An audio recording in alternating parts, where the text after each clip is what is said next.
দাদা যেটা করতে গেলে আপনার 6 মিলি ভোট দেওয়া সুন্দর হবো না, বেকাতার হয়ে যাবো। যদি করতে হয় তাহলে আপনার 18 মিলি ভোট দিয়ে করতে হবে। 18 মিলি ভোট দিয়ে করলে আপনার যদি নর্মাল ভোটটাও দেন তাও 2400 করে টাকা লাগলে আপনার 4টা ভোটের দাম নিব আপনার ধরেন কত হয় 3-4 12,000 টাকা। 12,000 টাকা আর 3টা ভোটের মজুরি ধরেন 2,000 করে 6,000 টাকা, 20,000 টাকা খরচা আছে। এখন বিষয়টা হচ্ছে শুভন ভাই আজকে অনেক দিন ধরে ফোন দিতেছে আমারে। এই লুকের কাম আমি অনেক দিন ধরে লুকাই জায়গায় যাও করতেছিলাম, মানে লুকাই রয়েছি আর ফোনের ডরে।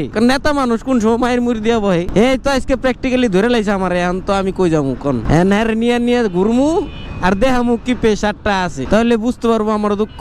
আজকে সারাদিন ভাই বিশ্বাস করেন দুপুরে লাঞ্চ করতে পারবো কিনা এর কোনো সন্দেহ নাই, বুঝছেন? মানে এরম পরিমাণ প্রেসার। সিরাজগঞ্জে গেছি একজন একটা সাইডের এটা রিকভারি করাইলাম, মানে ওর দিয়ে কাজ নিমু, কথা বুঝছেন? যদি হয়ে যায় ওরও ভবিষ্যৎ ভালো আমারও ভবিষ্যৎ ভালো। তো এখন আসি কোনাবাড়ি ফ্লাইওভার পার হলাম। বসুন্ধরা যাইতে হবে আমার 10:30টার মধ্যে, এখন বাজে 9টা টাইম আছে মোটামুটি 1.5 ঘন্টা। ওকে চলেন।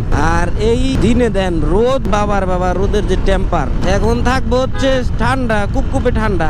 এখন এই যে রোদের টেম্পার দেন, রোদের টেম্পার প্রচুর হাই টেম্পার। আর এখন গাড়ির ক্লাস প্লেটটা এত ভালো হয়ে গেছে কইতে পারি না, এখন গাড়ি খাড়ায় টান উঠে যায়, মনে এতদিন জোরে চালাই নাই তো এই কারণে সমস্যা।